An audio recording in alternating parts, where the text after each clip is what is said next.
deathbed, you wouldn't insist on that happening, or to give you a report, and so on. Or these people you were phoning at the odd hours, if they said, look, I'm in hospital, I'm lying in hospital, you wouldn't harass them further than that, correct? Indeed, that's what I did not do that. That's the kind of disgraceful conduct you wouldn't do. Yeah, okay. And you wouldn't... Advocate Mpofu, I hope it's not still within the context of before we parted, especially when we use disgraceful. Yes, within the context of meeting deadlines, yeah. Yes, because I didn't, yeah. Yes, the word disgraceful, it's not what I would use, but what I wanted to say, all right.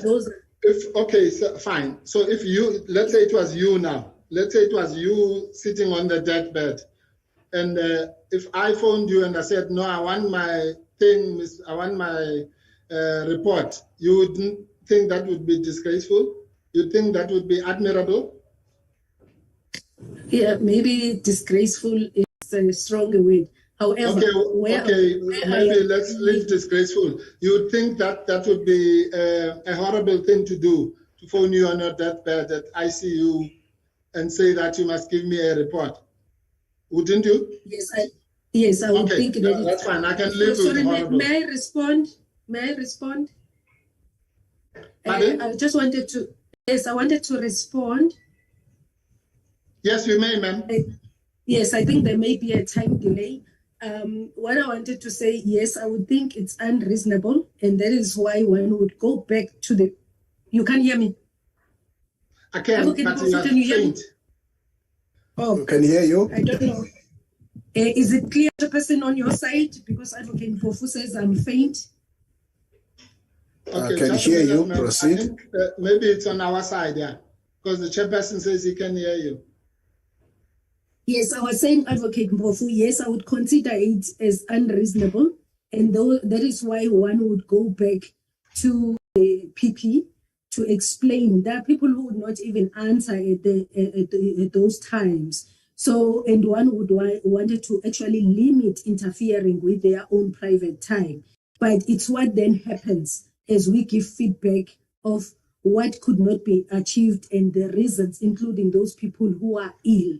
But if it's then followed with an Audi or it's not accepted as a reasonable explanation because deadlines were set, then that is where the challenge is. Yeah, no, you've said all that. Yes. I'm not talking about Audi. I'm talking about demanding performance from somebody in the ICU. Not Audi. Yeah, but it's fine if you don't understand. You don't. Yeah. Okay. No, I do understand. That is why I would. Okay, no, because I don't know how we got to Audi. Yeah, I'm just saying that you agree or you disagree that to demand from somebody who is sick any form of performance is a horrible thing to do. Either you agree or you don't agree. I agree, even for our purposes. Thank you. Yes. And also for that. That's the point I'm making, that there must be a limit here. So for performance, which we all want, there are certain things you cannot do. For example, you also cannot hold somebody hostage for 2 days just because you want performance. You wouldn't do that, correct? I'm glad you agree with our position. Thank you.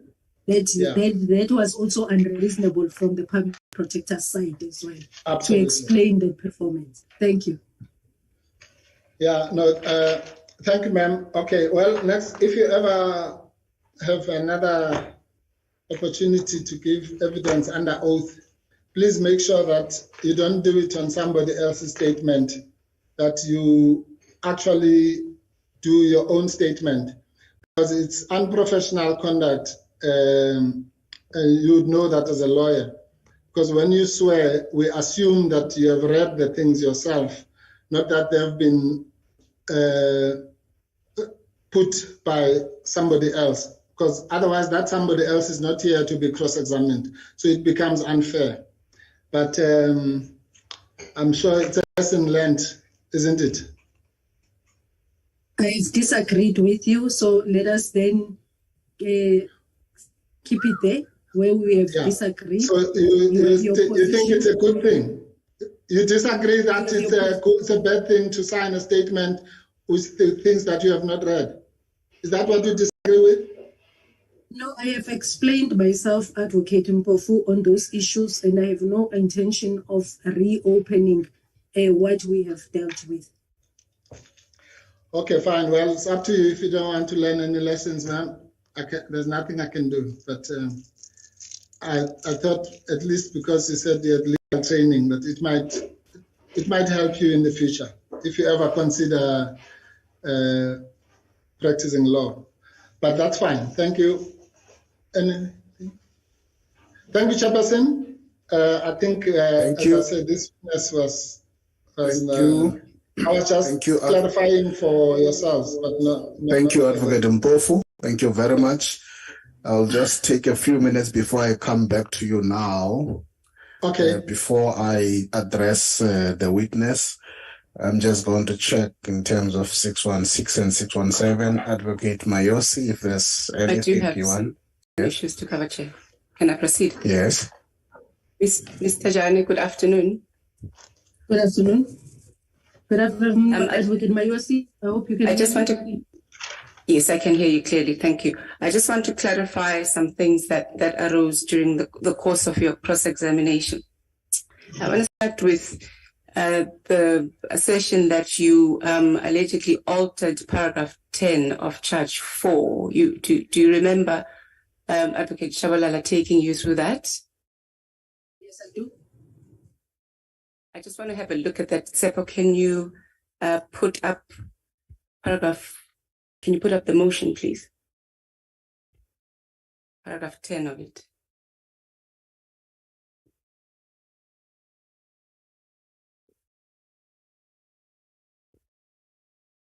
Yes, so do you see that, Ms. Thejane? Yes, I do.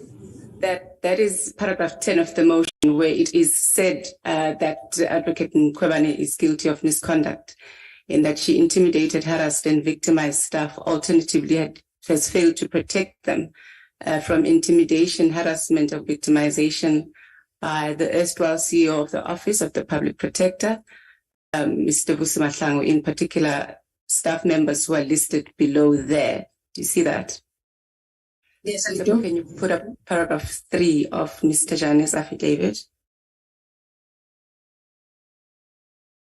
So 3 says that in charge 4 with which this committee is concerned, it's alleged that Advocate Mkhwebane is guilty of misconduct, and that amongst other things, she intimidated, harassed, and victimized staff. Alternatively, she failed to protect staff in the Office of the PPSA from victimization, harassment by the erstwhile CEO. Do you see that, Ms. Thejane? Yes, I do. So your paragraph 3 is the same in material respects then to what is said in 10, except that it doesn't name the specific employees who are alleged to have been threatened and so on, correct? Correct. So you continue, No, in paragraph 4. I'm sorry, Chair, I should have raised my hand. Okay, just pause, Advocate Mayosi. I recognize you. Thank you. Apologies, Chair. No, I think Advocate Mayosi is now again misleading the committee. That's not true what she has just said. She says it only leaves out the names. It says the following staff members. She stopped at staff members. It says who have been threatened with or had disciplinary action taken against them unlawfully, and those are serious things, and on trumped up charges. So why is she now misleading the committee again? Chair. Okay, thank you, Advocate Mpofu. Advocate Mayosi. Thank you. I'm not sure what Advocate Mpofu's references to misleading the committee again about, but I did put to the witness that the paragraph 3 is the same in material respects. That is what I said. There was an issue about the names. Go ahead. Yes. My question to the witness was not that paragraph 3 was identical. Conclude that. We can Fine. continue Okay, then, thank you. Ms. Thejane. Yeah. You continue in paragraph 4. Have you got it up, Tsepo? It's further alleged in charge 4 of the motion that the PP has committed misconduct and or demonstrated incompetence in the performance of her duties by doing or failing to do the various things alleged and set out in paragraphs 1.1 to 1.4. Do you see that? Tsepo, if you can put up the motion from paragraph 11, please.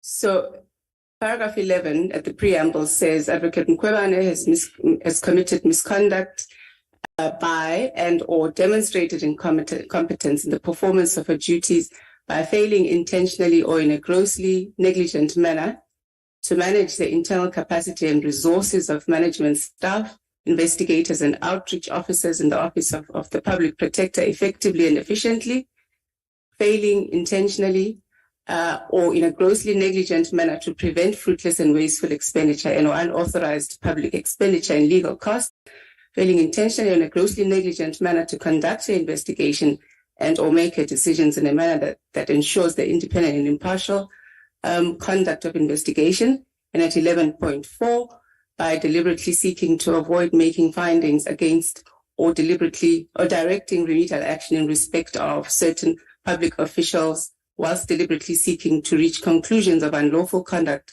and impose far-reaching disciplinary measures and remedial action in respect of other officials, in brackets, even where such conclusions and or measures and or remedial action manifestly had no basis in law or in fact. Do you see that?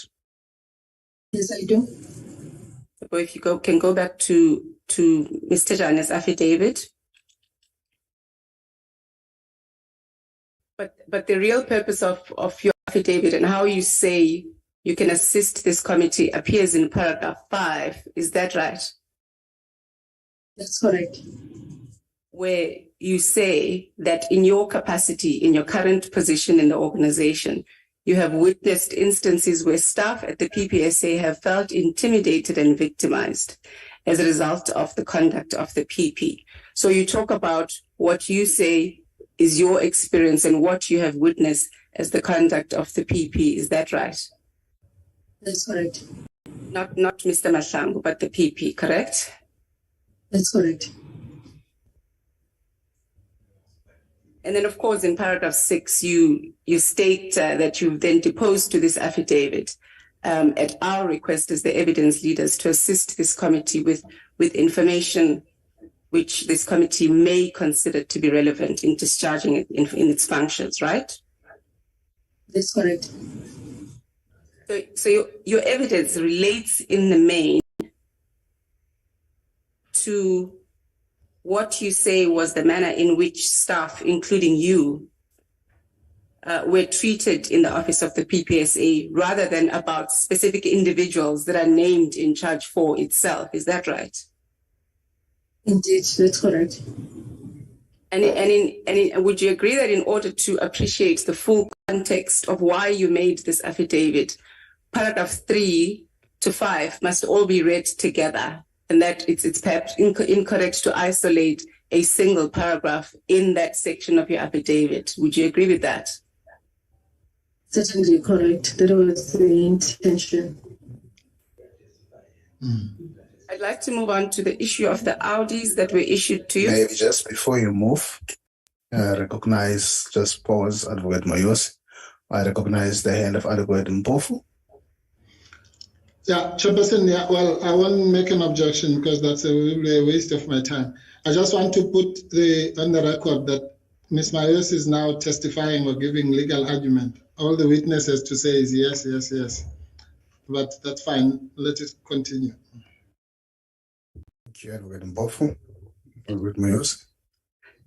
On the issue of the Audis that were issued to you, Ms. Thejane, it was said that you were issued with 3 Audis because of your failure to meet deadlines. But you clarified that during Mr. Mpofu's cross-examination of you, when you said that you were in fact issued with 2 Audis. Is that right? That is correct, Chair. And Advocate Shabalala referred you to paragraphs 51 and 52 of your affidavit as the first Audi. Can you put it up, Seppo?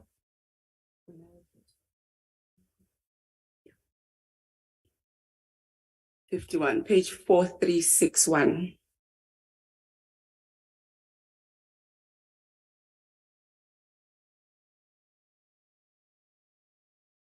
And it was said that this is the Audi. I think the assertion that Mr. Shabalala was putting to you, that you received Audi because of your failure to meet deadlines. Do you see that? Yes, I do.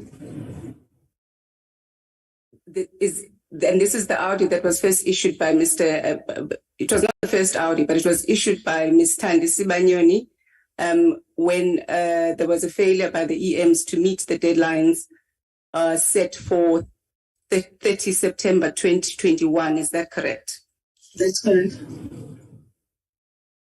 And I just want to clarify, because Mr. Shabalala didn't take you there, that your evidence was that there was a report that was done by the CEO in response to this, right? And I'm not going to take you to that because you've already led evidence to that in chief. Is that correct? Yes, indeed. There was a report by the CEO.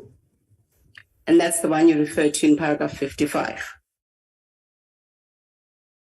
That's correct. If I may see paragraph 55 on the screen, but I do note the report, yes. Where she set out the reasons for the non-achievement. That's correct. Right. The second Audi that you were referred to was the one in paragraph 77, which was, it appears to have been the first Audi that was actually issued in terms of chronology, and that's the one that was issued by Ms. Asani Baloyi as a result of the failure to meet deadlines, first on the 31st of March, a month after you arrived, and then on the 31st of July. Is that right? That's correct. And Mr. Shabalala took you to your response to that Audi in the form of paragraphs 78.1 to 78.4. And just to close the loop in terms of that evidence, because it didn't take you there, your response is also included in paragraph 79, correct? Your response to that first Audi. Yes, it's included. Where you say you proposed solutions. That's correct. And the solutions that are stated in 79.1 to 79.3, correct? That's correct.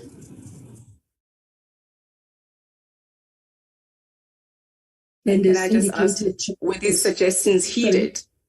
Were these suggestions, your proposals, were they heeded? No, because in terms of changing the times to something that is realistic, to a time frame that is realistic, that did not change. As you have noted, that there was a further Audi, that there was nothing in between, say that it was not in the form of an Audi, but those threats continued. Meetings did not change also.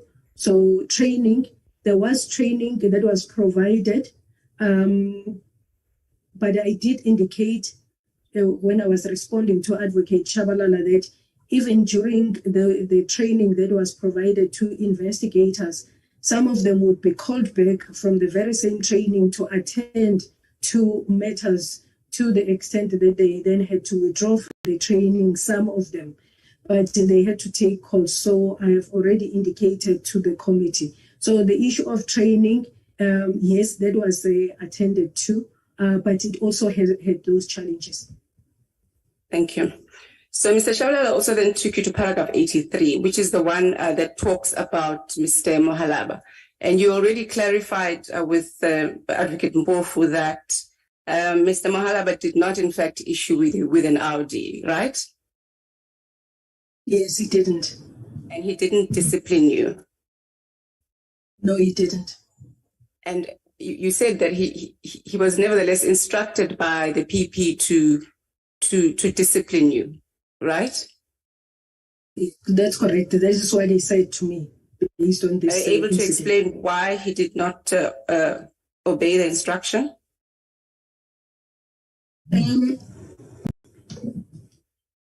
Well, one thing that he said is that because I had changed from one unit to the other, and the view of the PP at the time was that the person that I took over from should have told me what the deadline was. But I did say to PP that deadline, I could not have met it. So he then said, look, he appreciated the circumstances. And he said, really, he would not take any action against me, because I actually said, no, look, go ahead, because I knew he was going to get into trouble. Go ahead, I will then answer at that point. But he said, look, I understand exactly what happened, and that you cannot meet a deadline that was set for somebody else, and now that you must then meet, which was actually by that time, it was actually passed, and I could not meet it. Thank you. It had passed. So you also testified that you were assisted by the evidence leaders in terms of drafting your affidavit. Do you recall that? Yes, I do. Yeah. So consultations, you will recall, took place between you and the evidence leaders, and these were both virtual and physical, right? That is correct. Do you recall your first consultation with Advocate Bauer in July at the PPSA, where she showed you the motion and also talked to you about what was contained in charge 4 of the motion? Yes, I do recall that. Yes. So in consultation with you and the evidence leaders asked you if you had personal information of intimidation, harassment, and victimization, either by the PP or Mr. Mahlangu, correct? Correct. And during those consultations, you presented to us that information that was within your knowledge or experience relating to the victimization and intimidation. Is that right? That's correct. Can you confirm that various drafts of your affidavit were then exchanged with you? That's correct. And you made comments and you made changes until the final draft of your affidavit, correct? Yes, I did. You also said during your cross-examination by Advocate Mpofu that you followed Ms. Mokgaladi's evidence, and that is how you know what she said. Do you remember that? Yes, I do remember. But do you recall that I also emailed you, Ms. Mokgaladi's affidavit for your consideration before you finalized your affidavit on the 5th of September, 2022. Do you recall that? No, I didn't recall it for this sitting, but I do recall that we went through what was there. That is why I say I have responded to those areas that are relevant to me. And I've also said I followed the proceedings. So when it talks to those issues, I actually can, I've deposed in my affidavit to those issues. You now say you didn't read it, but I do want to clarify whether you have personal experience of the matters in Ms. Mokgaladi's affidavit that you said you didn't read. So I'm going to go through that and establish and clarify whether you nevertheless do have personal experience of these matters, even though you now say you didn't read that affidavit. So is it still your evidence based on your own personal experience that dashboard meetings were intense and that they became more time consuming? Is that still your evidence? And is it based on your personal experience? That's really the question. Yes, it is. And what is said in what you confirmed in what you tried to confirm in Ms. Mokhala's affidavit, to the effect that instead of reporting on the status of each case, the meeting became operational and was subsequently required to prepare memoranda on each matter and present at dashboard meetings. Is that based on your personal experience?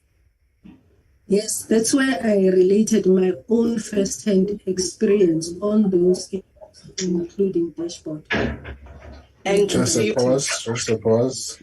Advocate Mayosi. Advocate Mpofu, I see your hand. No, thank you.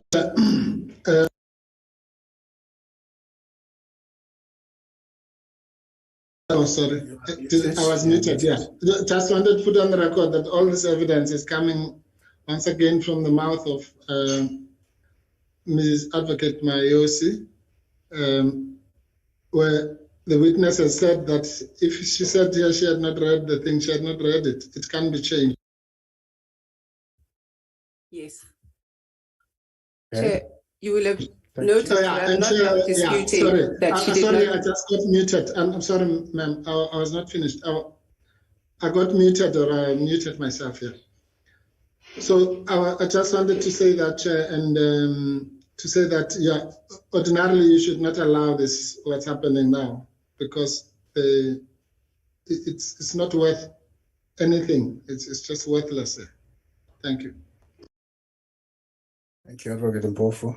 Advocate Mayosi. Chair, the purpose of these witnesses is to place information before this committee, and it is for this committee to make of that information what they will.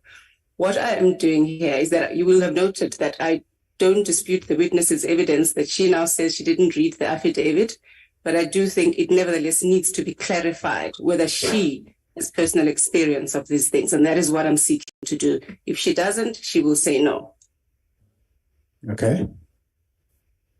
And do you have personal experience of memoranda that had to go through quality checks, quality assurance approval processes, and how this contributed to the intensity of dashboard meetings? Do you have personal experience of that or not? Yes, I do. And what I have stated in the affidavit, it's what is my personal experience. And do you have personal experience of the PP at dashboard meetings being interested only in what product and by when? Certainly. That was the decision that was always taken.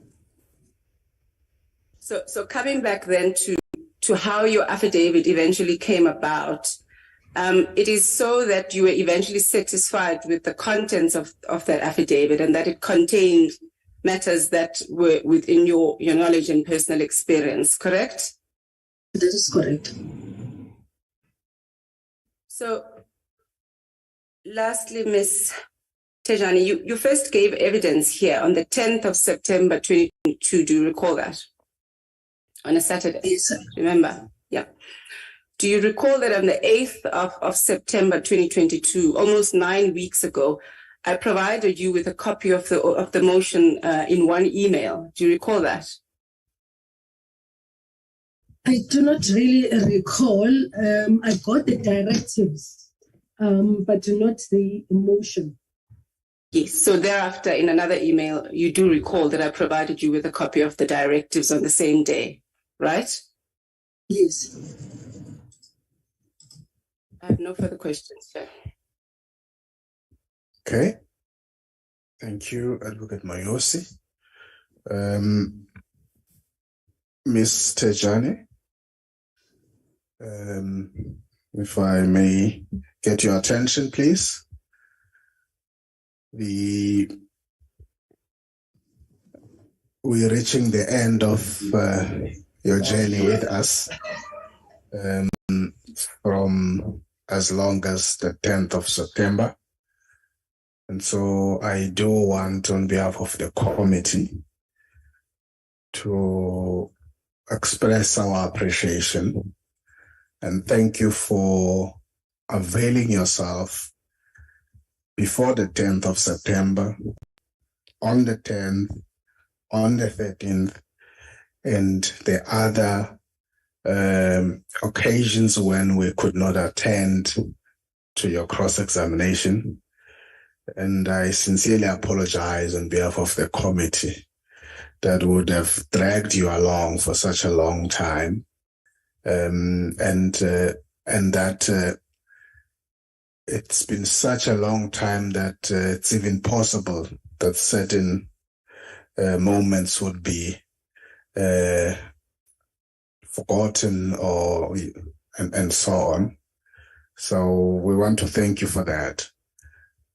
But maybe before I officially excuse you, just want to hear if there's anything you want to say to the committee. Thank you very much, Chairperson, and thank you also for the opportunity of listening to me amongst other colleagues.